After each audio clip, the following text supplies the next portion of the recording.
10,000 years ago, Mesopotamia was a land between Tigris and Euphrates rivers. Our ancestors were roaming the world as hunter-gatherers. They were living their lives by hunting wild animals and gathering fruits, nuts, and roots as a part of their daily diet. One day, our ancestors noticed something remarkable. The plants they gathered had seeds. These seeds, when planted into the soil, grew into new plants, bearing more fruit. It sparked the curiosity within them. They discovered that they could deliberately sow these seeds and tend to grow them. These foragers who were once lurking here and there began to settle in one place and started cultivating the land to grow their own food. Steadily but gradually, agriculture began to take root. It was a time of transition as nomadic hunter-gatherers shifted towards becoming farmers and gave way to the birth of agriculture communities.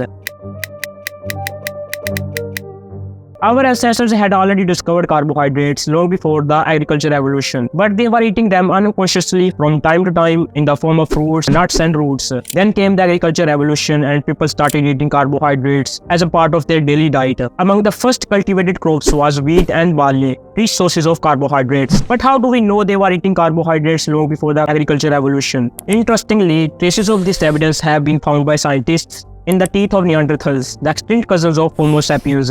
Research indicating that at least 1600,000 years ago, our ancestors, including Neanderthals, feasted upon naturally occurring carbohydrates. An interesting factor, researchers also found that carbohydrates are the main reason why Homo sapiens paved the way to modern civilization.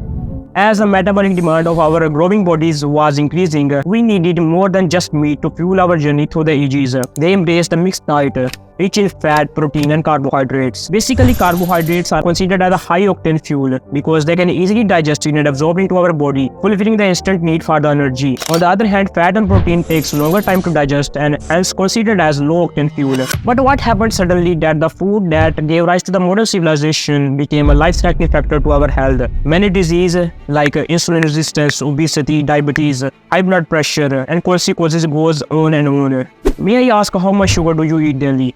Some of you might answer 3 or 4 spoons, or maybe none. But what if I told you that you are actually eating 80 to 150 spoons of sugar every day?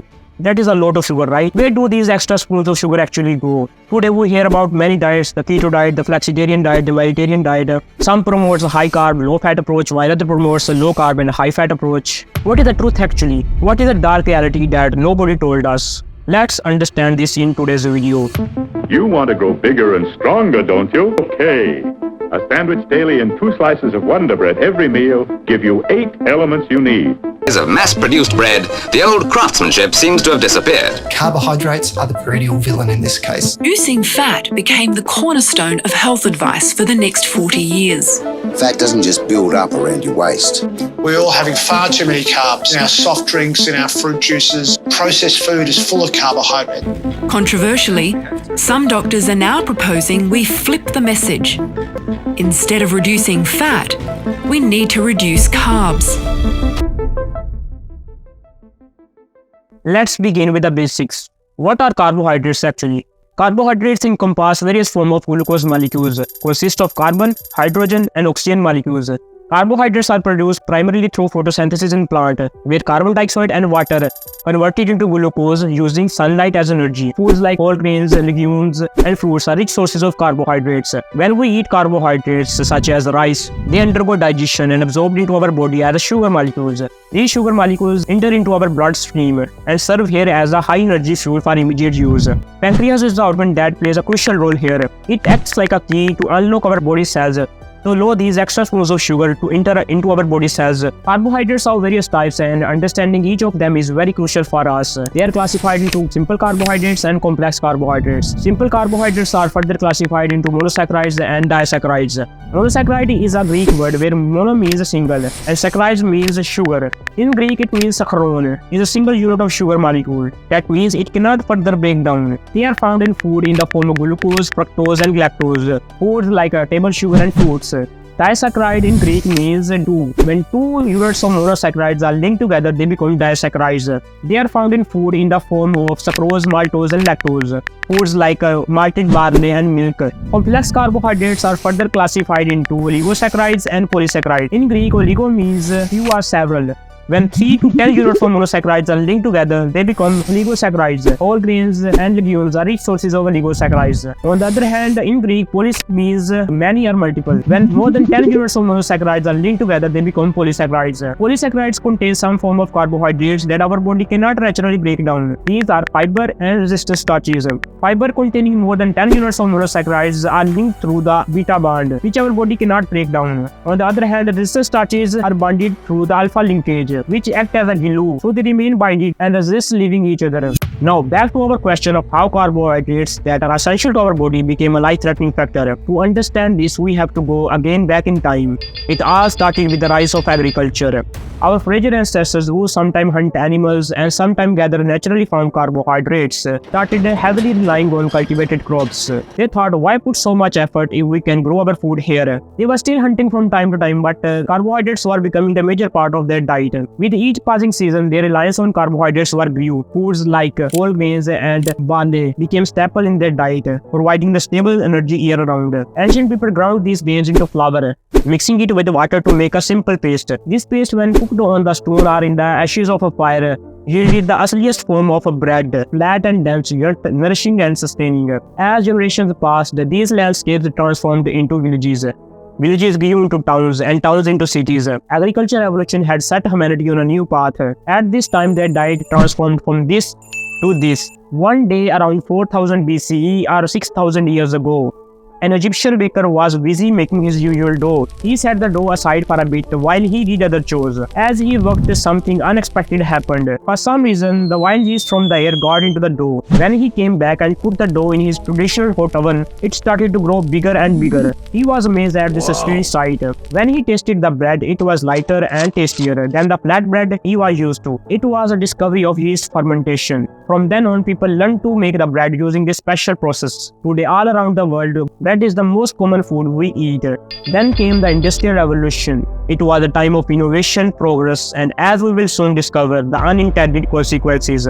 With the Industrial Revolution came unprecedented changes in how we lived, worked, and most importantly, how we ate, transformed into artificial disaster. As our society shifted from agrarian to industrial, so too did our diets. Processed foods flooded the market, promising convenience and affordability. We are in the era of processed carbohydrates.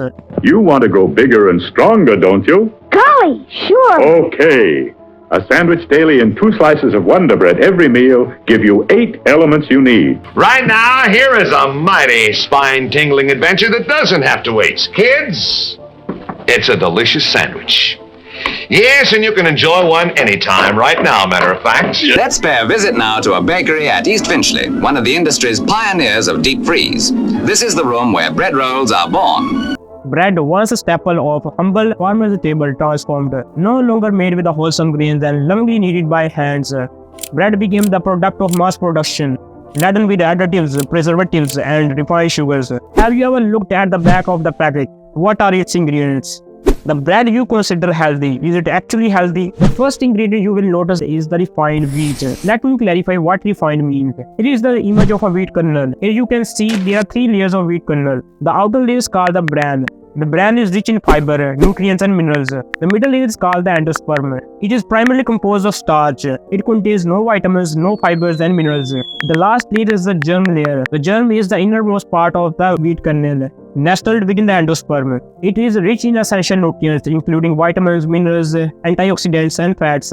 Basically, wheat is a complex carbohydrate, but during the refining process, the bran and germ layers are removed, leaving behind the starch-chip endosperm. This endosperm is then grounded into fine powder to produce what we usually call the white flour. Since white flour lacks the fiber, nutrients, and other minerals, it causes a quick spike in blood sugar levels.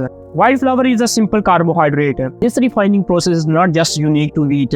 Many packaged foods undergo similar treatment, including whole grains, fruit juices, refined oils, sugary cereals, and snack bars. But you might ask why they refine such foods if they can make the same product without refining. There are 2 reasons for that. Firstly, to increase the human cravings. Refined foods often have a high glycemic index. Basically, glycemic index is a measure that ranks carbohydrates containing food from 0 to 100 based on how quickly they raise your blood sugar levels after consumption compared to a reference food. Foods with a high GI value 77 or above causes a quicker spike, while those with low GI food 55 or below causes a slower and gradual increase in blood sugar levels. Glycemic index is influenced by many factors such as the type of carbohydrate it contains, its fiber presence, the presence of fat and protein, and most importantly, how it is cooked. Industrial foods causes a quicker spike in blood sugar levels and trigger a temporary sensation of pleasure or satisfaction. This rise and fall in blood sugar levels could contribute to increased cravings for these processed products, leading to a vicious cycle of consumption. This way, companies can make more profits and sell more. Secondly, they refine it to enhance its color and taste.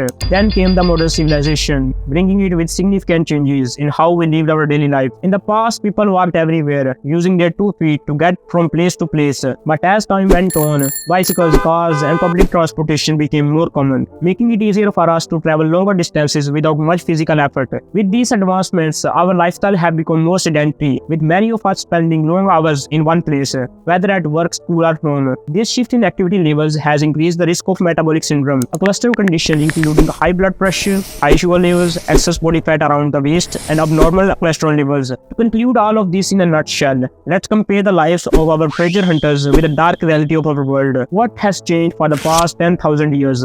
First, and the most importantly, unbalanced diet instead of a balanced diet. Second, processed food instead of a natural homemade food. Third, safe food consumption instead of eating a variety of food. Fourth, frequent eating instead of eating when you are hungry. And lastly, sitting instead of doing physical activity. And friends, an interesting factor. All of these changes lead to one major factor, which has built a bad reputation around carbohydrates, which is the insulin resistance, the major cause of metabolic syndrome in today's society. What is insulin resistance basically? As we know, our pancreas releases insulin when there is a lump of sugar in our bloodstream up to a certain level. And when you eat a lot of sugary or processed food, your body might start to get all the sugar all at the same time. It is like having too many gases trying to get into the party all at the same time. So insulin tries really hard to let the sugar into the cells. But after a while, these cells get tired and don't want to let any more sugar in. It is like they are saying, sorry, no more room at the party. When this happens, we say that the body has become a little resistant to insulin. It is like cells are ignoring the insulin signals to let the sugar in, and sugar starts to build into our bloodstream instead of going into the cells where it is needed. This can cause many problems like feeling thirsty, tired, and hungry all the time. Now let's talk about the keto diet, the main protesters of carbohydrates. Is it good or bad? The funda behind this diet is that carbohydrates are severely restricted, typically to 50 grams per day, and replaced with high-fat foods such as fatty fish, cheese, and healthy oils. Moderate amount of proteins are also included in the diet, but excess protein intake is also avoided. By drastically reducing the carbohydrate intake, the body glycogen stores become depleted and blood sugar levels drop. In response, our liver produces ketones from stored fat, which are used as alternative fuel for the brain and the muscles. However, it may provide short-term results, but their long-term consequences are also the same as consuming carbohydrates. Here is the article published by the American Journal of Psychology, which says that long-term KD can lead to glucose intolerance and insulin resistance. Short-term effects include fatigue, low mood, irritability, constipation, headaches, and fogs, including a high risk of kidney stones, osteoporosis, and high levels of uric acid. So my friends, carbohydrates are not the culprit here. We need healthy carbohydrates to work optimally. The problem is with what you eat, how you eat, and what you do. Eat balanced diets with the moderate amount of protein, carbohydrates, and fats. Eliminate the processed carbohydrates with the homemade natural food. Eat both low GI and high GI foods according to your needs.